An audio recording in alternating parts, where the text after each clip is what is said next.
So yesterday, Arianna Huffington, do you know who Arianna Huffington is, the Huffington Post? She shared with her LinkedIn and Facebook audience of several million people an article I wrote for one of her websites this week. And she said, according to Cheryl Fraser, if soulmates really existed, she'd be married to Sean Cassidy. This is an accurate statement drawn from the article. And it relates, I hope, quite beautifully to the themes I've attempted to express in the book, Buddha's Bedroom, that we're here a little bit to talk about with you, my closest and dearest friends in the Dharma. Thank you all for coming out today to hear a Dharma talk about applying the teachings of mindfulness and Buddha Dharma to one of the most simple and complex things in our daily lives, which is our love relationships, particularly our romantic relationships, whether we're in one, whether we're freshly out of one, whether we haven't been in one for a long time and would like to be in one, whether we're not in one and are bloody glad we're not in one. The bottom line is that relationships are dukkha. Dukkha being the Pali word, which is translated to unsatisfactory or suffering. Now that sounds super negative, so stay with me, please. I'm not saying relationships are suffering. I am saying, and reality is saying, and the experience of your own lives and relationships have shown and taught you that relationships, and many other things, but romantic and other close relationships have some difficulties in them. Who agrees with that comment? If your hand's not up, you're a corpse. Relationships have some difficulty in them. We disappoint each other sometimes. We die when we weren't supposed to, darn it. You know, I've actually heard a person say, I'm so angry that my husband died, I could kill him! Right? And then they laughed and cried and said, you know, just how could they not be here? That wasn't the deal. It wasn't the deal. The deal was happily ever after. That is a sucker's deal. Because if you've heard the Four Noble Truths of Buddhism, you know there isn't a happily ever after if we're looking for that happiness in the form of something outside our own mind. The perfect house, the perfect job, and yes, the perfect mate, Sean Cassidy. I was, 12 or 13 when the Hardy Boys TV show, we're about the right age, a lot of us, to remember Sean Cassidy. And he was, of course, a pop star as well. He had Do Ron Ron, a remake of a classic 1960s song that he redid. And he was, one of the teen heartthrobs. I was so desperately in love with Sean Cassidy. I got hives the day that the Hardy Boys was going to be on TV. I broke out in hives. Not my proudest moment. I'd appreciate it if you didn't repeat that. But that was the level of intense, frankly, romantic and sexual passion in a 12 or a 13-year-old girl for what would make me happy forever. I wrote these long letters and all. It's really embarrassing, actually. And so I thought, what the heck? When Arianna posted that thing the other day, I thought, I'm going to find out if Sean Cassidy has a Facebook page. Turned out he does. So I posted it on there, and I said, Dear Sean. That's what I do in my spare time between meditating and healing the world. Dear Sean, according to Arianna Huffington, you're not my soulmate, but I still think you were the cutest boy detective there ever was. He hasn't replied. Small pause for empathy for Cheryl's broken heart. Hang on. It hurts. I think I'll be okay. What does this have to do with what we study together, which is the teachings of Buddhism and the teachings of Dharma? Everything. The Four Noble Truths, the Buddha's fundamental teachings, are very simple. They state everything changes, things are impermanent, and things won't always change in the way we want. When I was 12, Sean Cassidy didn't answer my letters and charge up in his private jet and take me to Beverly Hills to live happily ever after. Things change, and they don't always occur or change in directions we want. This is a simple law of life. The Buddha does not ask us to believe it. He asks us to observe it. In your own life, do things change a lot? Yes or no? Yes. Are those changes sometimes good and welcome? Yes. Are those changes sometimes difficult and unwelcome? Yes. This is the first noble truth. The cause of suffering is we don't face reality, we want it to be different, and we fight against that which is, instead of learning to be more in alignment with reality and accept, in a way, the good with the bad. The second noble truth says the cause of suffering is we hang on to wanting things to be where we want them to be. We hang on. We don't accept this impermanence very well. We hang on and try to direct reality and whip it into submission and make it do what we want. How well is that working for you? Not all that well. The third noble truth says, well, we know the cause of suffering now is clinging and wanting things to be a certain way. The cure is to let go of that. The cure is to face that things change, they're impermanent, things will not always do or be or act or kiss or write us back the way we want them to. And the key to happiness is inside, it's in our own mind, to determine whether or not we're at grace and ease with these changes that happen. And the fourth noble truth says, that's kind of difficult to do, this let go of clinging. Just accept what is with grace and equanimity. Accept that I was working with someone last night whose husband of 15 years has broken up with them and walked out, and is being quite unkind about the breakup and acting in ways that are out of his larger, better character, being rather mean. And she's devastated, and of course she wants this reality to be different. And she was saying to me, I just want it to be the way it was, or I want him to be acting a certain way, or I want it to be different, and I want us to be okay. And so we went to the core Buddha Dharma problem in those statements, which is she wants it to be different than it actually is right now. It might change. It might change for the better. We don't know what happens in the future. But right now, this is the reality that is, and it hurts. And can we bring grace to the truth of that suffering? The third noble truth says if we can just let go of wanting things to be different, if this person could just let go and say, I wish my husband wasn't feeling, acting, and doing these things, but he is, this is real, and I'm going to accept it as best I can, she would suffer less. But the Buddha and the teachings of wisdom say that's pretty hard, right?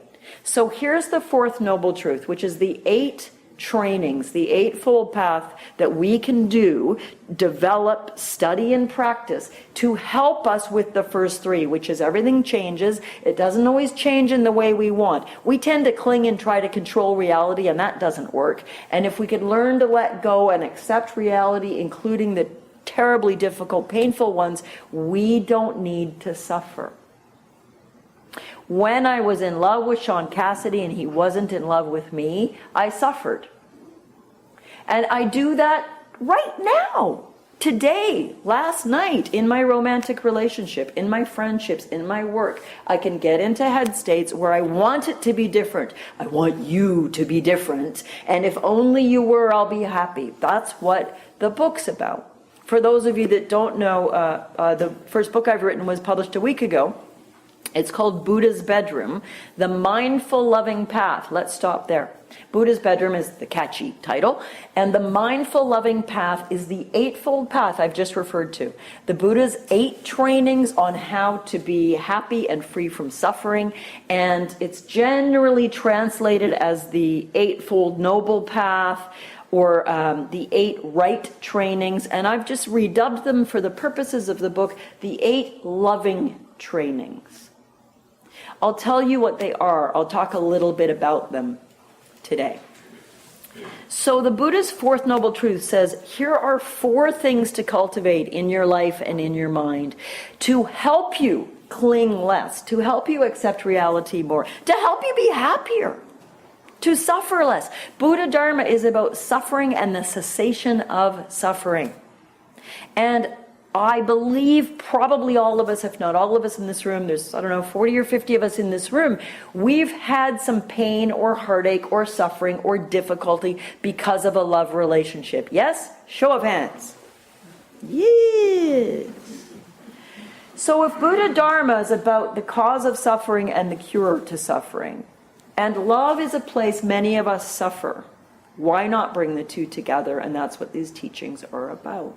So, the first of the 8 on the Eightfold Paths is often translated as wise view or wise understanding. So I've retitled this loving view. In our relationships, and everything I'm saying, I'm tilting towards a love, romantic, sexual relationship, but it 100% applies, well, except for the sex bit, to all of your other relationships, your friendships, people you care about in your family, parents, children. Most of what I teach is going to apply directly to that as well. But I'm going to use the language mainly of the romantic relationship because that is the more unique aspect I focus on in the book. What does it mean, wise or loving view? Well, this is a fundamental teachings in Buddha Dharma, which is when we look at something, we often are making up stories about it. I'm fond of using this phrase, we are story-making machines, right? I use this example sometimes. I think I actually use this in the chapter too. Imagine you're driving down and there's a little car that's speeding and dodging in and out of traffic, and you have all sorts of judgment about that driver being thoughtless and dangerous and maybe a total idiot, and they zoom in front of you, they cut in front of you, and they blast through a yellow light, and you have a story, right? And be honest, is the story in your head right now a very positive one about that driver? Probably not. Oh, they're an idiot, they're reckless, what are they doing? Maybe I should call it into the RCMP, police, traffic squad. That's the first scenario. You have some data. Zoom, cutting in front of you and zooming through a yellow light. And that data leads you to have a story in your head, an interpretation of a few basic facts. This is what we do all day long. We're story-making machines. We create concept out of data. According to the Buddha, this is one of the reasons we suffer a lot. That's why I'm emphasizing it. Scenario number 2. Same drive, same other car, zipping in and out of traffic, cuts in front of me, sails through the yellow light just in time. But this time I notice there's a big sign on the back of the car.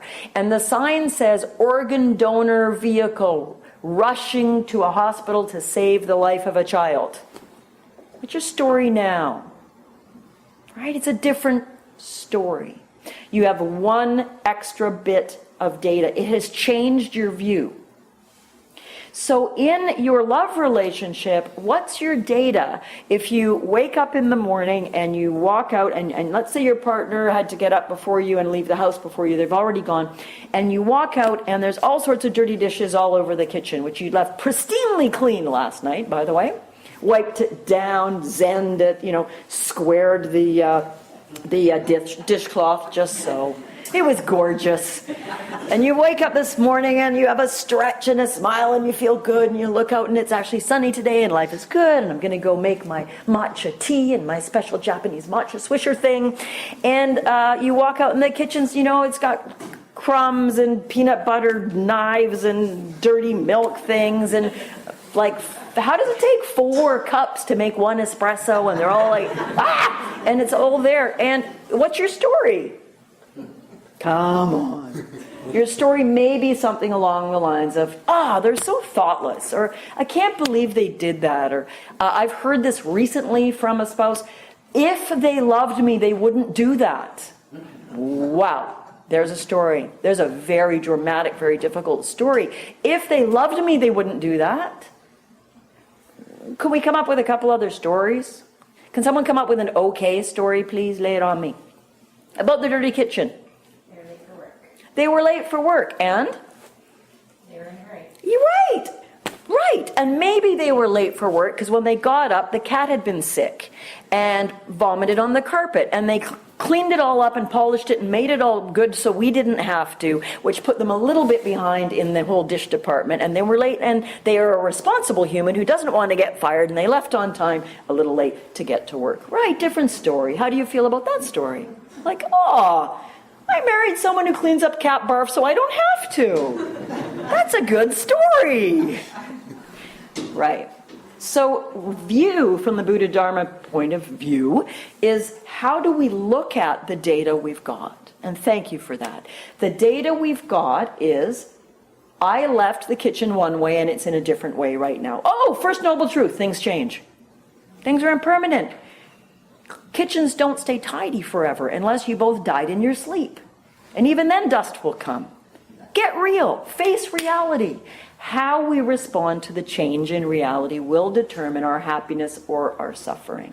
So in terms of right view and relationship, how I view you will determine my suffering or my happiness. If I view you as a hero who's racing to the hospital with a donated organ to save a child's life, I'm like, go, go, go, you're the best. If I view you as a dangerous, irresponsible fool who's driving like a moron, I have a very different story. Watch how you view your mate. And this is really important in terms of this phrase, a phrase I don't care for, but I hear a lot, and I think a lot of us might have even said this, which is, well, I love them, but I'm not in love with them anymore. Okay. Most of us have a resonance to what that might feel like, right? That sort of spark and excitement about new love, both in the lust, sexual realm and in the heart realm. You're sitting in a restaurant and you're going to meet your new date, someone you've known for a while and you're excited about, and you're 10 minutes early, so you're waiting and you're kind of excited and you're scanning the room. It's quite a busy room. There's a lot of people at the doorway. It's a bit hard to see, and you're looking, and then you see the face of the person you're anticipating, and you get this little rush of thrill and excitement, right? Right. Well, fast forward 5 or 10 years. What happens when you're waiting for your partner for 10 minutes or so in a restaurant? What's the story? What's the view? Are you fresh, interested, and excited? Or is your view, I'm much more interested in cat videos on my phone? And then John or Jane gets here and you're like, hey, and back to the cat video. And then you have the audacity to say, I love them, but I'm not in love with them. And I say, yeah, well, what's your view? What are you doing with your mind to create interest? I'm going to move to the second of the Eightfold Path here, which is wise or right intention. In the book, I call it loving intention. Are you intending to create novelty? Well, that's an interesting thing to say. Why would I say that? Because of something I call marital boredom or love boredom. Love boredom, which is the very same person you were excited about becomes someone, they don't actually become anything. You allow your mind to become a mind which is no longer particularly interested in them. But we blame the other, which is the source of dukkha. When we expect the outside object to keep us happy, we are violating the laws of the first few noble truths of Dharma. The outside world, your job, your friend, your lover, your good looks, your healthy body, your beautiful garden, they'll all change. And if you're clinging on to them as the source of your freedom and the source of your happiness, you're going to be in trouble. So the second step in the Eightfold Path is loving intention. Can I make an intention?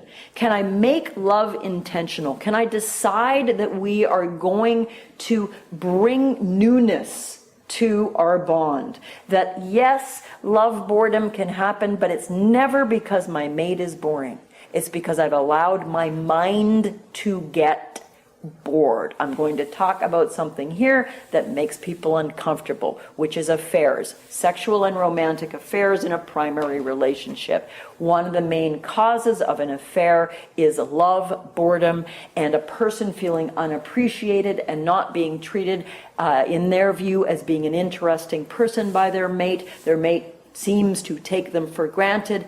This goes in both directions, and someone maybe meets someone who says, Cheryl, you're a fascinating person. I'm interested in your ideas. I think you're attractive and fun, and I love talking to you. And it lights the person up because it's novel, the way it used to be in the beginning with your longer-term person. How you view your person and your mind and your love relationship, how you intend to keep it fresh and new, or allow your mind to get bored, will determine whether you stay in love, to use a phrase I don't adore, but it's used a lot. I love them and I'm still in love with them after all these years. That's the fundamental teachings I try to bring together, and otherwise people try together, of how can we make each moment, even the really tough ones, fresh and interesting. We do that with our mind and the quality of mind we bring to the object. When you're in a really good state, some of you are long-term meditators, some of you are brand new to this practice, but when you're in a really good state of focus, either in meditation or maybe watching a movie you find engrossing and fascinating, or drawing or writing or being in nature, where things fall away and your mind is gently focused and bright and curious, then no matter what you're doing, it is interesting, yeah? Not because of the object, but because of the quality of mind. Same with your partner. It's the quality of mind you bring to looking at this person that makes them, quote unquote, interesting or boring. Your partner is not boring, your mind is bored. It's not your partner's fault, your mind is your responsibility. So, if you want to fall over and over again in love with the one you're with, train your mind, set intentions, decide you're going to create what I call the 3 keys to passion: intimacy, thrill, and sensuality. Commit to creating those. I'll say a little bit more about those, but I mainly want to focus on the Dharma path aspect today. What I call the passion triangle, and this is based in marriage therapy and sex therapy and clinical work. It's not sort of just something I made up randomly. How do we keep passion alive? And here I define passion as kind of what you had when you were falling in love. Like, I'm excited to see you, which I call thrill. So there's thrill, intimacy, and sensuality. Imagine a triangle with 3 equilateral sides. Those are the core 3 sides of a passionate long-term relationship: intimacy, thrill, and sexuality, and I call it the passion triangle. The 3 key things you need to cultivate, or if you have them, you need to support them and keep them going. The first I call intimacy, and here I'm not using that as an euphemism for sexuality. Those words are often blurred. Here I mean like an emotional, psychological friendship intimacy. That you are really interested in your partner. They matter to you. You're curious about their day. You're curious about them. The way you might have been when you were dating, when you asked all these questions, where'd you grow up and who was your best friend and what was the best and worst thing that happened to you in high school. We're interested. That's the quality of an interested mind. That's a quality of the larger topic of what I call intimacy. Researcher John Gottman calls this marital friendship, and it's one of the predictors of long-term happy relationship. And a lot of couples are pretty good in the emotional intimacy department. A lot need tuning up. They've drifted apart. They aren't really connecting. But this one, a lot of long-term couples say, yeah, we're pretty good. We're good friends. We like doing stuff together. We still find each other pretty interesting. The second quality I've kind of defined already in the waiting at the restaurant for your sweetheart when you're early dating to arrive, and that butterfly in the tummy feeling, that excited feeling, that thrill. I call that thrill. The second quality of sustainable passion is thrill. Now, this one tends to not last very well in long-term relationship, and most of us have heard this saying, one I don't agree with. It's often true, but it doesn't need to be true. The saying is, the thrill can't last forever. It was great, but now we're in the relationship. It's not thrilling anymore. That's often accurate, but what I'm going to quibble with is the sort of giving up quality. Well, the thrill can't last forever, so there's no point trying now that it's gone. That's like saying my fitness can't last forever when I sat around for 3 years and ate bad food and didn't exercise. Oh well.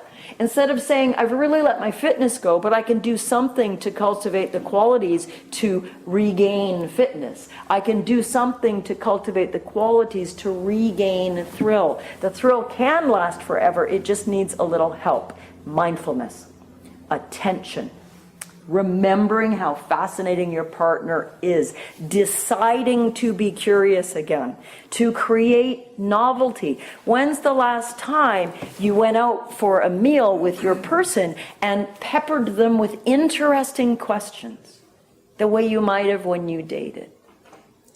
I'm actually going to read a couple of questions that you can ask on your next walk or the next time you're out for a bite to eat. Create interest, create the mind of thrill by choosing to look at things and find them interesting again. Is this simple or a quick fix? No.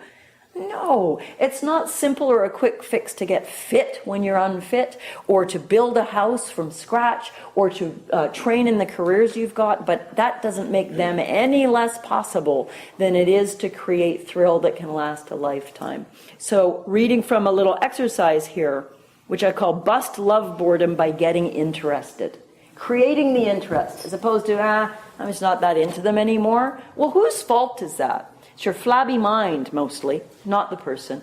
Because a new person, maybe the new person who joins their office and your partner's kind to and jokes with and helps them find their way to use the photocopier. Do we have photocopiers anymore anyway?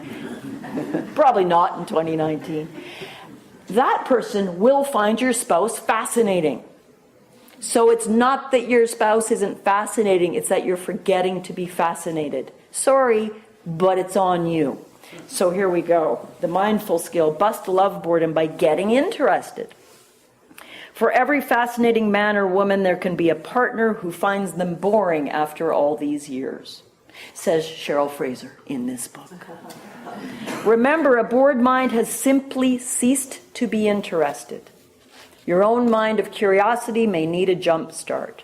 Set aside a time to sit with your partner and ask each other interesting questions. There's a bunch more teaching here, but I will just skip to a couple of questions. And these are just for examples. Make up your own. But you could ask your beloved, if you won a contest that gave you 4 vacation houses anywhere in the world, what 4 places would you choose and why? I'm already curious. I want to hear the answer to that from all of you. I'm curious. What would we come up with? Paris, a tiny island in Greece. Oh, I've always wanted a place in Tofino. What would come up? No, I'm interested. How did you meet your first best friend, and what happened to that friendship? I'm literally really interested to hear that from each of you. I would be really intrigued to hear that. It would give me a glimpse into you, maybe a glimpse into a part of you I'm not aware with. And because it's also a book on sensuality, the third side of the passion triangle, I'll talk about in a moment, the next question is, what is the most public place you've ever made love, and who was it with? That one could get a bit tricky. If you could go back in time and spend 10 minutes with yourself when you were 21 years old, what would you say? Wouldn't you love to hear the answer from your partner, from your friend? When it comes to our sexual life, what's the one thing you wish we would do more often or try for the first time? Could be a challenging discussion, but an important one. You don't jump in off the deep end necessarily. There's an entire book to get you there. So this is a little bit about thrill. I'm just not that into my spouse anymore. I love them, but the thrill is gone. Okay, there's a presenting problem. What can we do with it?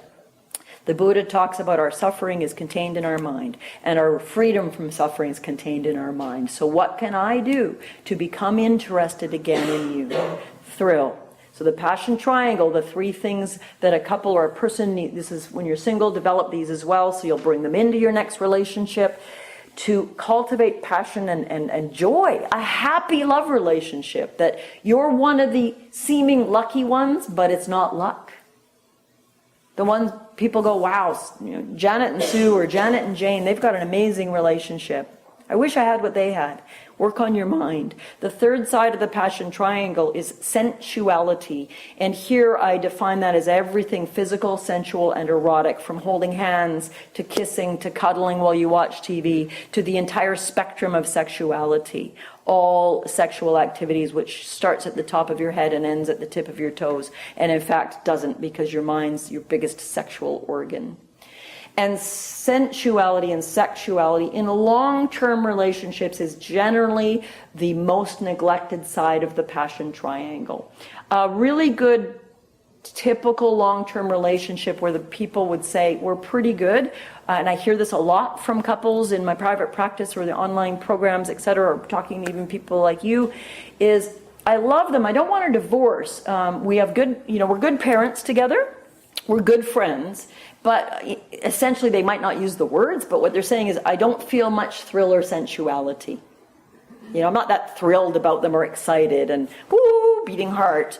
And, we have indifferent sexuality, if at all, and fairly infrequent. And some say it's nice, it's good, but it's the same old routine, right? So what does this have to do with Buddha Dharma? A lot, because one of the major places we suffer is in our love relationship. There's some research, I can't remember the reference off the top of my head right now, but that indicates when our love relationship's going reasonably well and our work life's going very badly, we're reasonably happy.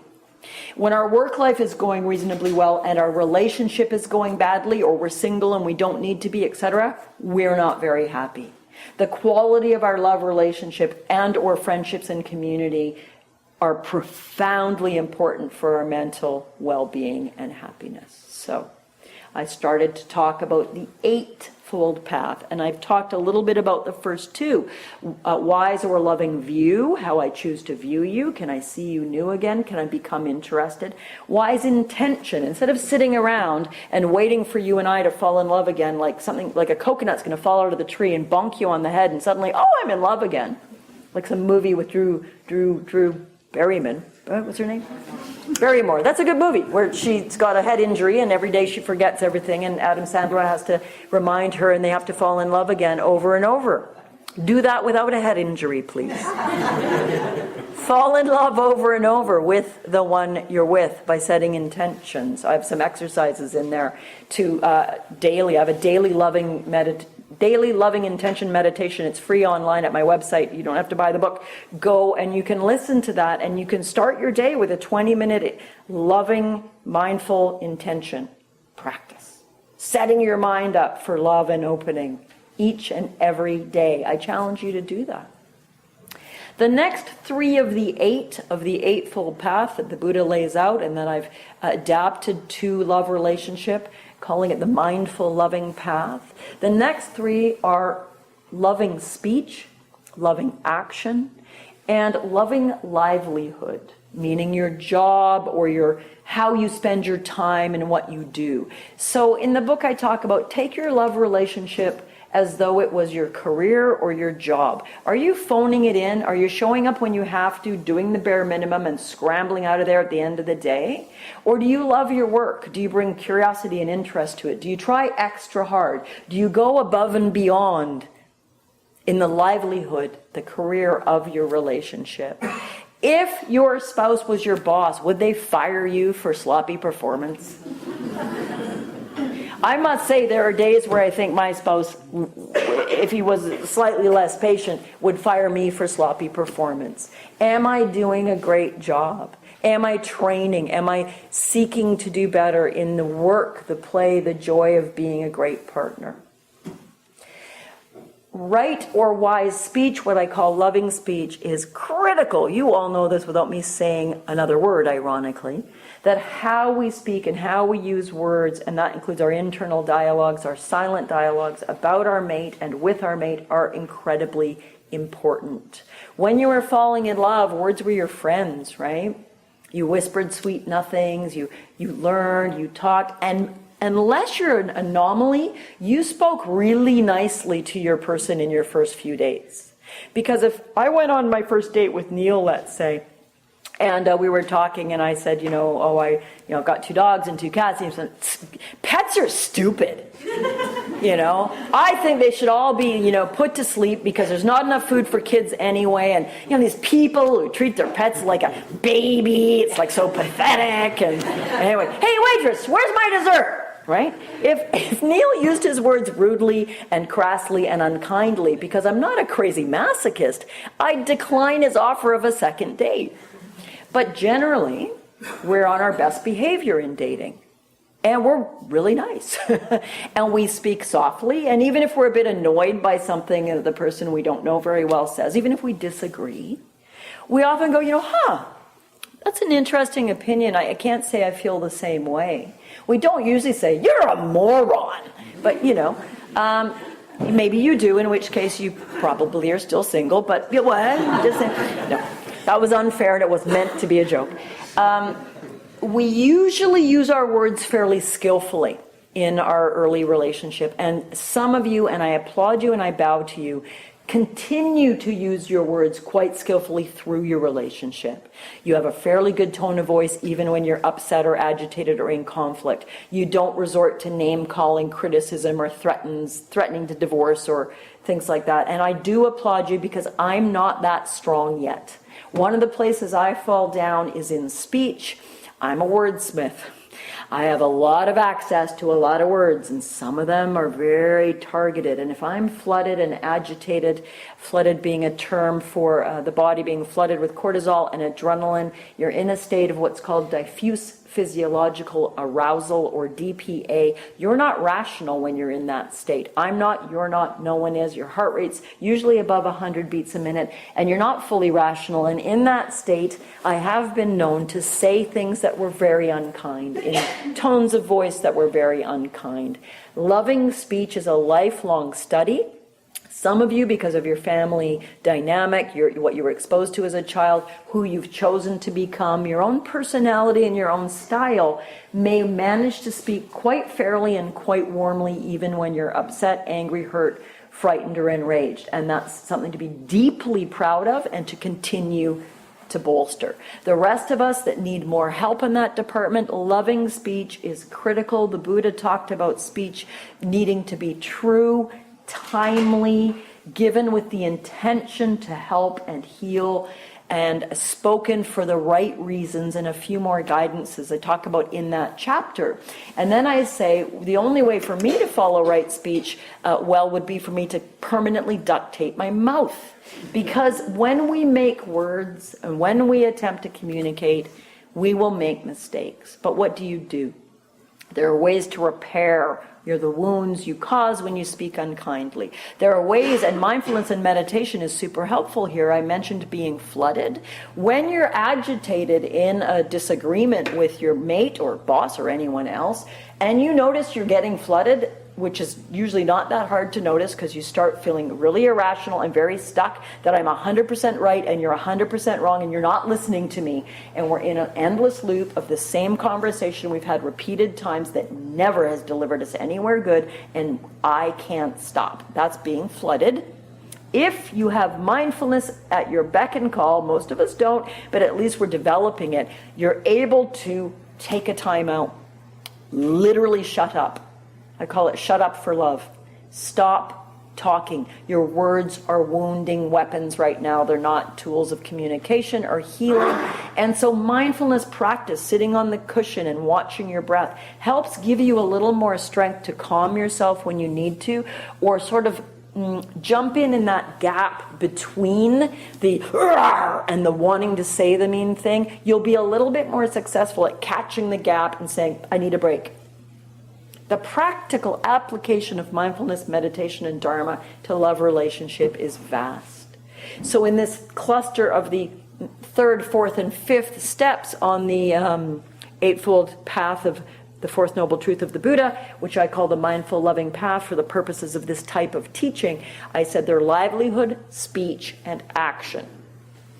What is loving action? Well, here it gets kind of interesting, because from a Buddha Dharma point of view, it is the intention behind the action that determines whether it's wholesome or unwholesome. What would you say if I told you a woman just cut me with a knife? You'd think, eek, that was an unwholesome action. What would you think if I said a woman just cut me with a knife, she was a surgeon and she was taking out my appendix before it burst and she probably saved my life? You'd say, oh, that was a loving action. So it's the intention behind the action that matters. And here we get to the mind. What's the mind state behind the action you're taking in your love relationship and in your life? Are you acting from a place of generosity or from the poison of greed and need? These are the Buddha's three poisons, the three fundamental toxic negative emotional mind states we get into are, as many of you are well familiar with this teaching, greed or need or wanting, creates suffering. Anger or aversion or not wanting, pushing away, creates suffering. And delusion or confusion about the nature of reality. You're supposed to make me happy ever after, Sean Cassidy, is a deluded mind state. It doesn't fit reality. It doesn't make sense. But if I cling on to it and believe it, I'm going to suffer. So when I act, when you act, are we acting primarily from a mind state of one of those poisons? I'm acting out of need or greed. I want something from you to make me feel better, probably. Am I acting out of aversion or anger? I'm upset with you or the world and I'm pushing you away and blocking you out. Or am I confused? Am I thinking something that doesn't fit with reality? Like, if my partner left the kitchen dirty, it means they don't love me. That's a fairly deluded belief. Or am I acting out of the antidotes to those three poisons? The three positive qualities of mind. There are more, but the three primary positive qualities of mind. Am I acting from generosity instead of need? Am I acting from loving kindness instead of anger? Am I acting from clarity and wisdom instead of delusion? Let me give you an example from a couple, partly fictionalized couple, partly a conglomeration of many couples I've seen that I use to illustrate these three chunks of the book. I call them Steve and Jolene. And there's an occurrence that happens where Steve and Jolene have come for therapy and they're having some trouble. They had a great early days of a relationship. They met toward the end of their college years, and she was finishing up medical school, and he was an MBA, I think, and he was starting a startup company with his best friend. Fell deeply in love, super supportive. They talk about the early days of living together in early marriage when she was doing her residency in surgery, I think, some sort of medical specialty, and he was developing his company. So they were both extraordinarily busy. She would work sometimes 36-hour shifts in her residency, and they'd only see each other for an hour, and they said they'd laugh and they'd cuddle, and he'd give her foot rubs, and they'd make love, and they'd plan for the future, and when they'd have time to get a kitten, when they'd be home enough to raise a kitten. And it was just lovely. Really lots of thrill, passion triangle, lots of intimacy, connecting, sharing, interest, lots of sensuality. Fast forward about a decade, and they're both busy, they're fairly successful, and they'd had this argument, this problem, this big conflict the night before they came into a session. And Steve was feeling very disconnected from Jolene. He was feeling very ignored, and she was very busy, and they didn't do much together. And he tended towards a need or a greed poison. That's his primary default. And Jolene tends towards an anger or an aversion or a leave me alone poison. That's her default. So he had reached out for her, stroked her leg. They were in the living room or something and said, hey, do you want to make love? And she said, no, I'm just too tired. And he just exploded. He felt rejected, and his need and this hungry, I call it the greedy demon that just needed, pleased to be validated and loved. I'm not saying it's a bad thing. We've all got it. I'm not making fun of him. I've got the same issue sometime, of course. But in this greed, he then exploded into anger, and he said, she didn't care about him, and maybe he'd go get sex from somebody else, and what was the point, and everything he did for her. And she was completely shocked, and she just clammed right up, closed right down, went and slept in the spare room. They both went to work, and then they came to my office, hadn't spoken, came in two different cars from two different jobs. This is what I do for fun on an evening. No. It's a joy and a privilege, actually, so I don't want that to be misinterpreted. So as we sat there, they'd been doing some of this work, and they'd been working with these concepts of the three poisons of what I call greedy demon, angry demon, and confusion or control demon.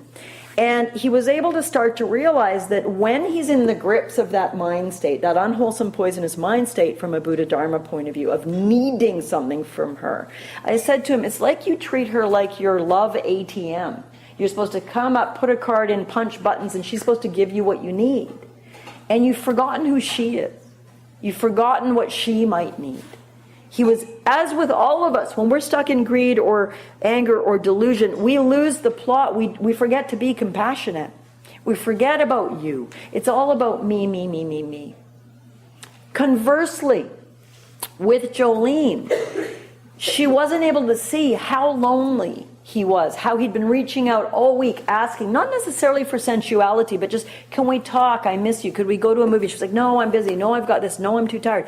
And it was building up in him this sense that I don't matter at all to you.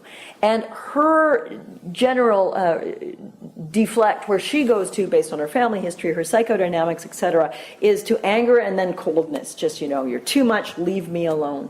And she wasn't able to access, fair enough, I don't think any of us could have either. They both did things I've done and you can do.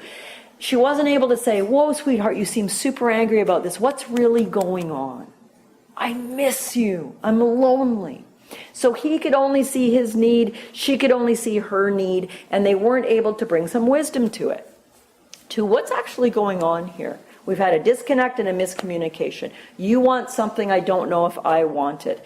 Ultimately, they wanted something similar is what they came up to. They wanted to connect. They missed each other. They weren't feeling close, whether it was through sex, whether it was through having a shower together, whether it was through going for a walk at night with their flashlights on the beach. They needed to connect. So I illustrate this a little bit. There's a lot more to teach there, but maybe for another day. That it's the mind state behind our action that matters. Actions matter too. I'm not sort of giving you carte blanche to act badly. No. I'm saying to help tune up your actions and to be a more skillful friend, lover, and partner, and parent, and son, and daughter, and everything else. Think before you act, to use an old phrase, and check the mind state. Is this a wholesome mind state? In Buddha Dharma, am I coming from a state of love as opposed to anger, a state of generosity as opposed to greed and need, or a state of some clarity instead of confusion? I act like that's easy to do. I've been studying deeply for 25 years, and that helps me do that, but I miss the boat a fair bit too. These are aspirations. These are things to train in and move toward and take as a lifelong training. At least that's what I hope. This is not meant to be woo! As she grabs the book and sends the bell flying. This book, holding up book, by the way, is not meant to be a quick fix. I'm not a McDonald's sex therapist. Like, drive through, get an unhealthy bit of something and pretend you've been nourished. No. I think this can't go public now or I'll be sued by the McDonald's Corporation. I guess there's no such thing as bad publicity though, right? Goodness gracious, one has to be careful what one says these days. This is a series of teachings I myself will be working with my entire life, and I hope it's a long one because I hope to get good at some of it. It's not fast food. It's difficult to act from your better self. Don't you all know that? How often today, yesterday, or the day before did you act, do, or say something that you went, I wish I'd done that differently? But you know what makes me think, hurrah? Is sometimes you thought, I wish I'd done that differently. That's fantastic. That's a moment of awakening. That's a moment of wisdom. A moment of knowing you can do better, be better, and love better. So, we've got 8 steps on the Eightfold Path that the Buddha gave us. Thank you, Buddha. To say if you want to train your mind, life, and heart away from suffering and towards freedom from suffering, here are some qualities to cultivate. Your view, how you look at things, how you interpret them. Your intention, get more intentional. Make love intentional. Get clear on how you want to be and take steps to move toward it. Cultivate loving action, and the mind states behind are critical. Cultivate your relationship as though it's your livelihood, as though it matters a huge deal, which it bloody well should. And bring your better self to it, and train and try, and when you make a mistake, repair it, etc. Action, livelihood, and speech. Work with your inner words, your outer words. What do you think when you see the messy kitchen this morning? They're such an idiot. They don't care. I do everything around here. All of that speech, it's in your head and no one else is hearing it. And it's damaging your mind and your relationship. And then maybe you catch it and go, well, okay, what's an alternative explanation? They don't value neatness as much as me. We're simply different that way. Okay. I don't like hockey as much as them. We're different that way too. It's okay. Maybe they were late for work. Maybe I can take this as an opportunity to tidy the kitchen, which honestly will take, all of 3.5 minutes? And for 3.5 minutes, think about my beloved and say, I feel very blessed to have someone in my life who can mess up the kitchen. because I lived alone a long time and my kitchen was clean. And I was sadder. Like, you can do things, hold that thought for 1 second. You can do things with your mind to change your state. The crumbs are there. Your mind's the problem. Yes, Barbara. It's a really good reminder that in every way, in every day, we create our own reality 100%. Yes, so I'm going to repeat that wise comment. But it's hard. It's really hard. So Barbara says it's a reminder that every day, in every way, we create our own reality. And then you said, but it's hard. It's hard to remember that the reality of they don't love me or care or they're a lazy idiot because of the crumbs isn't real. What's real is there's crumbs on the counter. Okay. What we do with that, we could say, that's my sweetheart. They're so funny. La la la la la. You can. This is possible. You totally can. But that's my sweetheart. My sweetheart's a bit forgetful or a bit scatterbrained or a bit whatever. Guess what? You do annoying stuff too. We forget that part. We forget that we, us, the perfect one, does things that our partner's mind might find annoying too. Well, I used to think Cheryl knew what she was talking about, but this bit's a little much. I leave the counter clean. Yep. And probably your partner doesn't really care one way or the other because clean counters aren't their deal. But it may bother them that you insist on having your parents over for dinner every single Sunday. Even on the one Sunday, they asked if we could skip it because something super important is happening for me and would you mind? And you said, no, they have to come. It's Sunday. Who knows? You've got your stuff too. When we remember that, sometimes our heart softens a little bit. Maybe a lot. So, treat your relationship like loving livelihood. Be careful with your speech. Take it as a lifelong training to speak internally and externally better. And action. Action. Take loving action.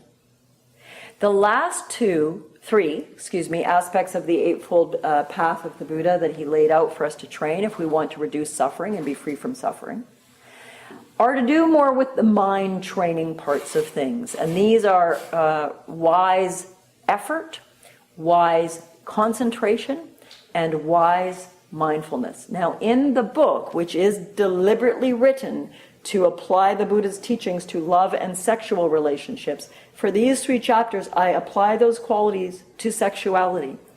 Effort. What kind of loving effort are you making for your sexual life? Whether you're single or in a partnership, whether you're single and have a solo sexual life, yes, I mean masturbation, Dharma teachers are allowed to say that, or you do not. Whether you're in a relationship and you have a sexual life with your partner or you do not. Whether you are in a relationship and you have any form of solo or couple sexuality or you do not. The whole spectrum of sexuality is in the mind. Great sex is all in your head, including if you choose to be celibate. You still have sexual energy. It may be experienced as erotic lust energy, or it may be experienced as what Freud would have called, with the word libido, life force, dynamism, creative energy. But sexuality is a fundamental, basic physical drive that if you don't work with in some manner, it will work with you. It's that simple. So, you can be lofty and ignore sex or consider you're beyond sex or your sex drive's gone forever, and some of that may be partly true. But sexuality matters, so I'm going to talk about it. And in the last quarter of the book, I take those 3 qualities, loving effort, enthusiasm, energy, effort. Great things in our life take effort. You all know this. Almost everything you've built in your career, your personal world, your hobbies, your sports, your parenting, your cooking, took some effort, some energy.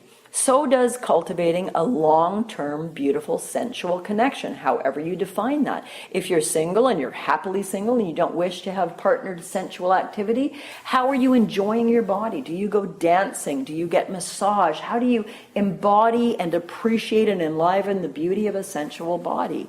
But the book is primarily focused on couples or those wanting to be in a couple at some point, and I talk about planning for your sexuality, bringing effort to enlivening your sexual life and making it a priority. Planning for passion, I sometimes call it. And I don't mean anything as simple, although it is part of it, as we haven't been making love much at all. We're busy, we've got kids, we've just drifted apart from that. We don't really feel the thrill anymore. Let's decide we're going to make love X often. But I teach a lot in there, because I'm a sex therapist, about why you may not feel desire, mental desire towards your partner, a sense of thrill and attraction, and why you may not feel arousal. That's the physical body part of feeling horny or turned on in your body. These are two aspects of sexual motivation. One's mental desire, one's physical arousal, and yes, they can come together. And I talk about, and I sketch out some very detailed mindfulness exercises to help yourself be mindful of physical sensation. We do that in here, not in a sexual sense per se in our general classes, but when you bring real mindfulness to the feeling of your feet on the floor, when you bring mindfulness to the breath at the belly, you're learning to focus on the actual sensation you're having. This is very helpful in sensual and sexuality work. There's some profoundly important research coming. A lot of it comes out of UBC and in Montreal. Some of the best sexuality research in the world is out of Canada. Canada's funding bodies aren't afraid of sex, so they fund it. Other countries, it's taboo enough that it's hard to get funding for your research. Isn't that sad? I think that's terribly sad, but go Canada. Lori Brotto, my colleague and friend at UBC, and her lab and many of the labs there are doing tremendous work on applying mindfulness, just what we did together today, watching the breath, training the mind, to many people, but women who've had surgery for gynecological cancer and have sexual pain and very little sex drive, and also their hormones may have been altered, persons who've had sexual trauma, persons who are intact psychologically and physically but have very low or no sexual desire, and they have found that as little as 4 to 8, between 4 and 8, 90-minute trainings on mindfulness of body sensations increases sexual desire, sexual arousal, and sexual satisfaction. Is it a quick fix? No, you're all meditators. You know it's hard work and it takes a while. But I want to put that out there to tell you the profound connection between the ability to focus on sensation and relax the mind, to move the mind out of distraction. If you think you probably should be sexual with your partner because it's been a while, but you're worried about your kids' grades, and you're worried about the tax form, and you're worried about the dog's been limping and you couldn't get a vet appointment for 2 days, it's very hard to get your head in the game. That's where mindfulness comes in. That's where Buddha Dharma comes in, is training your mind to let go, not easy, but doable, and show up here and now with this moment, with the person I'm with. Tons of research and writing in that area. It's going to be more and more moving into the mainstream because it's really, really important. Thrill, sensuality, and intimacy. Thrill is a state of mind. Can I be fascinated again with you, even though I think I know you so well? Balderdash. How well do you know the person you've loved for 25 years? Not very. You don't. They're way too complicated for you to know them as well as you think you do. There's vast worlds to learn about them. Become interested. Use the effort of saying, I'm going to make effort to decide I want our sexual life, our sensual life to be more rich. And I'm going to work with my own mental desire, my own physical arousal. There's a series of structured sex therapy and mindful exercises in the book to help with that. That's mindful, loving effort. Then we've got loving concentration and loving mindfulness. I don't think I'll separate them too much, partly in the interest of time. They dance with each other, they support each other and complement each other. But if you remember a profoundly beautiful or exciting or enriching sensual experience, be that sex or cuddling or kissing or whatever it was, where you were just locked and loaded in the experience, and the whole world fell away, and it was the most intense thing you'd experienced. For a lot of us, perhaps it's when we were teenagers and we were, I don't think they call it necking anymore, but we were necking, usually, downstairs on the parents' couch when they were upstairs sleeping, and you weren't going to have sex yet. There's no touching kind of below here, but all of your sensual energy and your joy and your lust and your your nervousness and your intensity. It was all focused on lips and teeth and tongues, and the entire world ceased to exist. And it was, I'm sorry people, but I'm going to speak frankly, incredibly horny, incredibly glorious. I hope you can remember.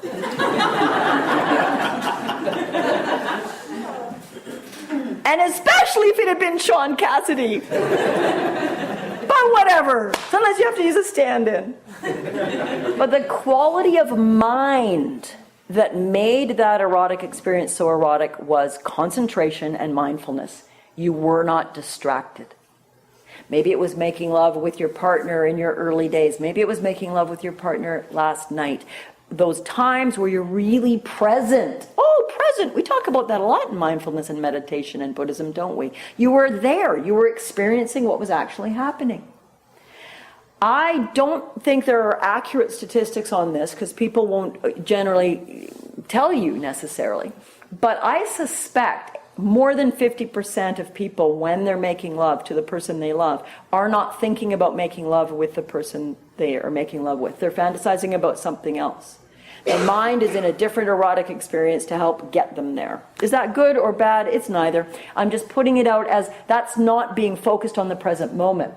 And so at worst, it can get in the way and kind of dull the actual sensations you're having. So concentrative ability. How interesting. I've just let you know that your meditation cushion is a sex toy. If you sit on that cushion and you train your mind to concentrate and you train your mind in better mindfulness and you're more able to feel the actual sensations of breathing in and out, it can translate into the same sort of depth, connection, and experience of your body and your breath and this kiss and this look and this moment.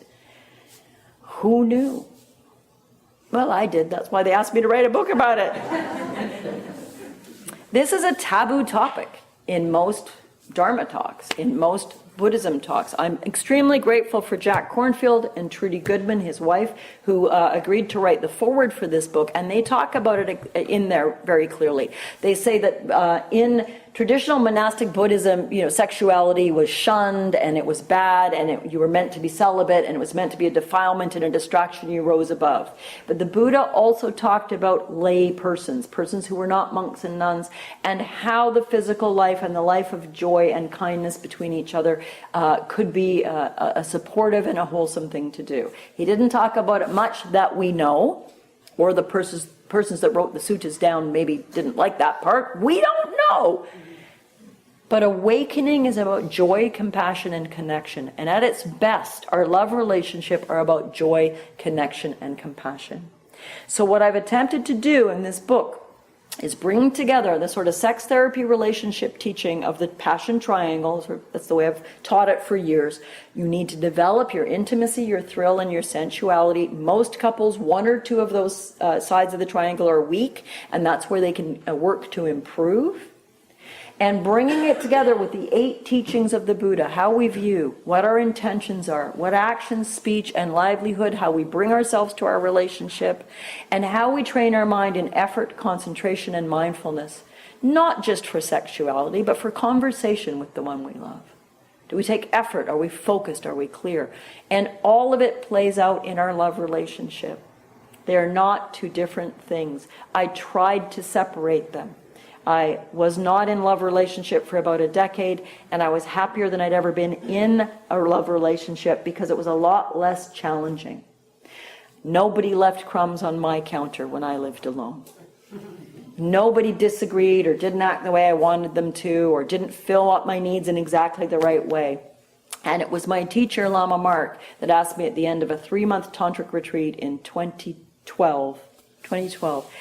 I asked him about something, a special type of taking a certain amount of precepts, one of which has a precept in that it comes from the older days of monks and nuns that essentially says that you're not involved in a sexual relationship if you take that training. And he said, well, are you, in a sexual relationship? I said, no, I've been single for some time. I have a solo sexual life, but I'm not involved with another person. And I figured he'd say, okay, well, if you take these precepts, then you've got to look at whether you give up masturbation or not, or how you work with that energy. But he didn't. What he did was he looked at me and he said, well, Cheryl, relationships are a really important part of the path. And then I choked on my tea because that's not what I was there for. And I didn't want a relationship because I was tired of being a crazy person. And when I was in love, I was a crazy person. Needier, more confused, more angry, tumultuous. The demons come up more in love relationship often. We replay our archaic parental shadows and our psychodynamic stuff. And then my darn teacher said, well, Cheryl, relationship's an important part of the path. And I said, yeah. Anyway, and I redirected the conversation back to what I wanted to talk about. 8 months later, I met to whom I'm now married. That was not the plan. So thanks to my dear teacher, I now get to walk the path of loving relationship and go, right, that's why I was single. It was so much easier to work with the mind when there were no crumbs on the counter, when there was no disagreements about how we see that fundamental thing, when I could convince myself everything was fine. So here we are. Most of us are in or out of and maybe in again or have been in some variation of a romantic sexual relationship. All of us in this room have an interest in freeing ourselves from suffering, or at the very least reducing suffering. It's why you're here. We suffer a fair bit in our love relationships, except maybe in the first month or two. What can we do about it? We can apply the most brilliant, profound teachings of Buddha Dharma, the Four Noble Truths and the Eightfold Path, to the path of walking relationship, and we can take relationship as the path. The path, the practice, our concentration, our mindfulness, our speech and our action, and so on. And I want to close by sharing a little personal story from my family life that showed me as a young person that the thrill could last forever, and that lifelong love was possible, even if it wasn't with Sean Cassidy, and that maybe, just maybe, if we were brave enough and stubborn enough and awake enough and willing enough and humble enough, we could choose a person and walk for a long time with them in ways that was for the most part wholesome and for the most part supports awakening. And the story is a story of my actual grandparents, Norman and Evelyn Fraser. Now, Norman, my beloved grandfather, was born in Wales in a coal mining town, and his career choice at 15 or 16 would have been to go down the coal mines and probably die as a young man of the black lung.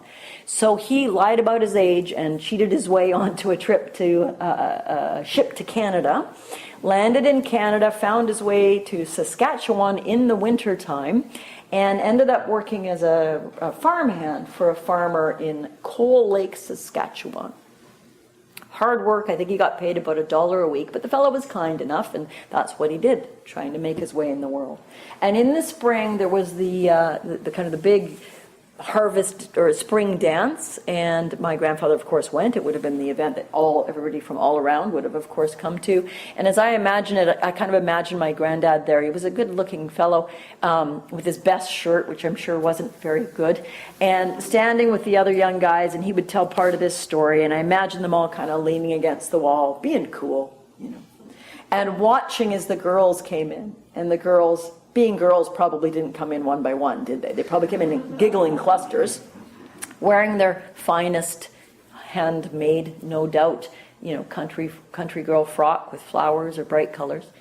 And my granddad laid eyes on my grandmother for the first time, and she had wavy blonde hair, and she had eyes kind of blue of the sky today or the ocean on a spring day. And apparently his jaw dropped, and he turned to the guy next to him and he said, "Who's that?" And the fellow said, "Oh, that's Evelyn, but don't even think about it. She's engaged to be married." And my grandfather said, "Not for long."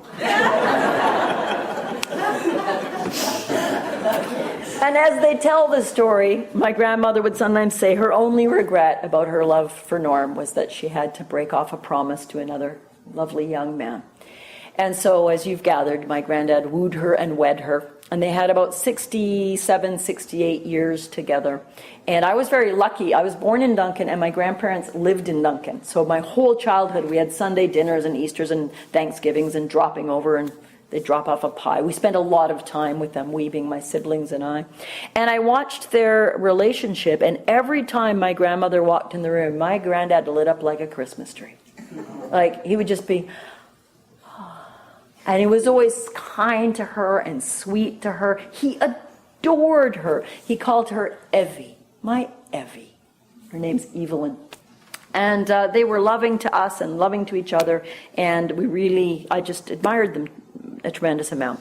Fast forward to my late 20s, I believe, maybe 30 years old. My grandmother got diagnosed with cancer, and she died quite quickly, within a couple of months. So it was quite a shock, not a lot of time to kind of wrap one's head around it. She was in her late 80s. And my granddad, Norman, it turned out we didn't know, he had Alzheimer's at that time. And the reason we didn't know is they were such a team that she filled in the gaps, and we didn't notice he had gaps in his memory.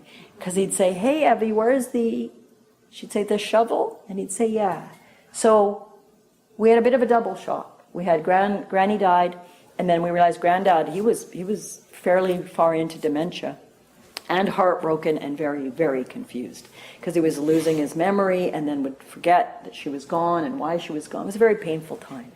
So he ended up eventually in care. His body was winding down. His mind was very, very far gone. And I would visit him a lot because he was in care just in Duncan. And I think I was living here for a brief time between school anyway. One day I went in to see him for a visit. And I've got blonde hair and blue eyes. And I walked in and my granddad opened his eyes and he said, "Evie, you're here." And I made one of the better mindful decisions I've ever made. Because I said the right thing. I said, "Yeah, Norm, I am. How are you, dear? Have a little rest." And he was lit up like a Christmas tree. And he had a little rest, and he smiled, and he looked peaceful, and he looked at peace. This is why I've always known the thrill can last forever. It can last through death, it can last through Alzheimer's, it can last beyond death do us part.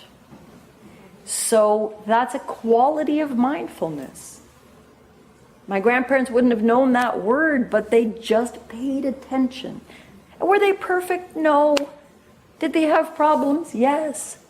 But that's the kind of relationship I believed was possible, and I wanted, and I gave up on, and I thought they were special and lucky, and the rest of us don't get it. And then I started looking at that incorrect view, that it's special and lucky and the rest of us don't get it. It, like any other thing, can be trained, cultivated, and developed. And so this is, in my own small way, what I try to do in my work. And in my own imperfect, clumsy way, I try to do in my own relationship. So I hope some of you found some of that helpful.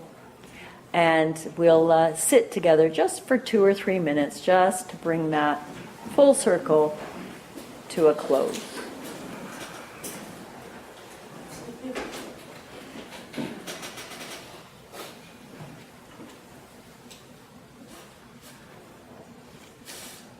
Just settling in, whatever thoughts or emotions, just allow them to be.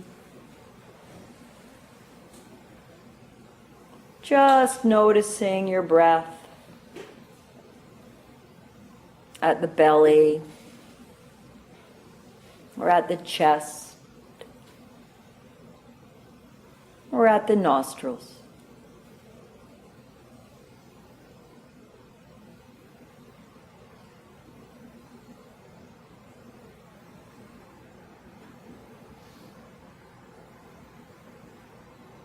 Just being, breathing.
And we'll close with a dedication of merit, where we gather the good intentions of us all to suffer less and love more.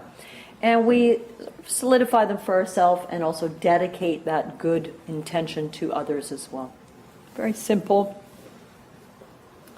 May all beings be well, may all beings be happy, may all beings travel the path of mindful loving, the Eightfold Path, and the Four Noble Truths, reducing and eventually releasing suffering in their minds and hearts so they can love self and others with wisdom and compassion.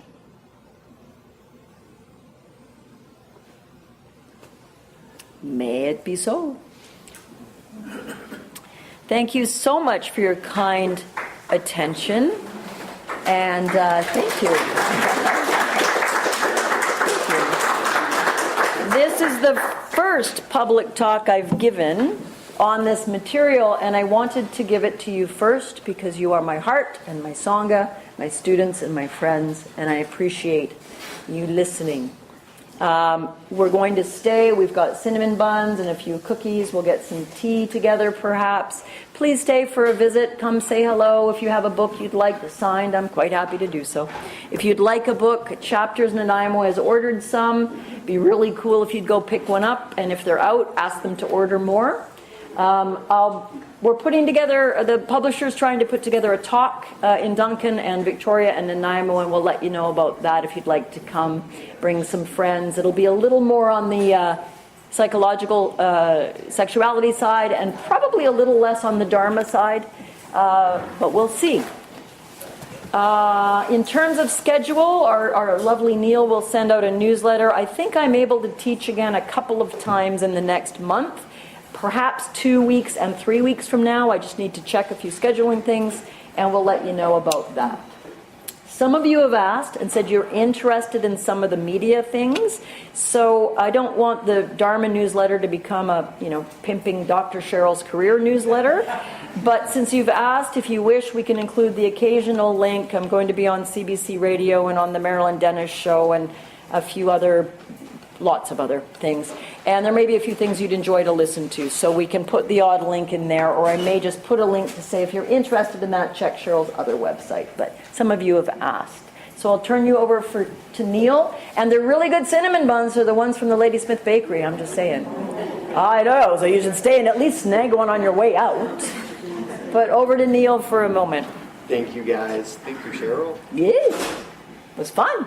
Yeah, I just wanted to remind everybody, I've now put a little book on the table back there, so if anybody doesn't receive emails from the newsletter or wishes to have their email added, there's a little book there that you can put your email address in, and I will make sure that I add you guys. And as always, just a reminder that these talks are always offered freely, especially, with the fame that Cheryl is now getting, the exceptional ability for this new angle that we want to share to relieve the suffering in relationships. If you have any capacity in yourself, there is donation boxes in the back. The blue one is for Cheryl, and the purple one is for any rental, just to help us with the rental costs. Which is about $60, $65 each time. So if you're wondering how much, that would be the amount you can look to see. And today, not very much per person. So thank you, guys. Please stay and enjoy these cinnamon buns and cookies too. Woohoo! And a chat. And I say, if you're on the way out, grab a bun first, please. Help yourself. That's why we brought them. So thank you. Enjoy. Happy Saturday.